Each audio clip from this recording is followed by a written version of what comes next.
नमस्कार. पीस ॲडमायरर्स ह्या आमच्या यूट्यूब चॅनलमध्ये आपलं सर्वांचं स्वागत. थोडे दिवस आधी आम्ही अष्टविनायक यात्रा केली, कारण माझ्या लाईफचं एक मोठं स्वप्न पूर्ण झालं, ते म्हणजे आमचं नवीन घर झालं. आणि मनात इच्छा होती की घराचं स्वप्न पूर्ण झाल्यावर अष्टविनायक यात्रा करायची. तर त्या अष्टविनायक यात्रेचा व्हिडिओ मी ह्या यूट्यूब चॅनलवर अपलोड केलेला आहे. तो व्हिडिओ अपलोड केल्यावर मला काही जणांनी प्रश्न विचारला की तुम्ही ही यात्रा कशी केली. कारण अशी मान्यता आहे की ही यात्रा अगदी पद्धतशीर करावी, अगदी विशिष्ट क्रमाने करावी. मोरगावपासून सुरुवात करायची, बाकी 7 गणपती क्रमाने करून पुन्हा मोरगावला यायचं, म्हणजेच तुमची अष्टविनायक यात्रा सफल होते. तर हे खरं आहे का? तर तसं अजिबात नाहीये. असं म्हणतात की त्या क्रमाने करावा. तुम्हाला जर शक्य असेल, तुमची जर श्रद्धा असेल, तर तुम्ही अवश्य त्या पद्धतीने यात्रा करावी.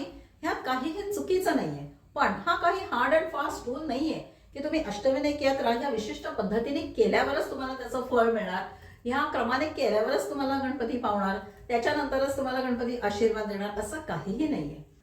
आजकालच्या बिझी शेड्यूलमध्ये लोकांकडे वेळ फार कमी आहे. त्यातल्या त्यात लोक टाइम ॲडजस्ट करून अष्टविनायक यात्रा करतात.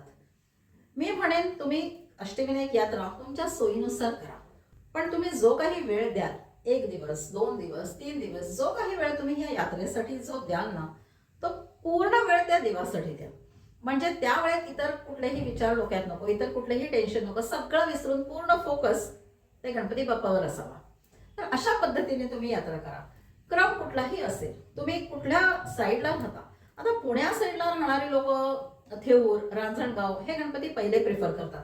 मुंबई साईडला राहणारी लोक पाली, महड हे गणपती पहिले प्रिफर करतात.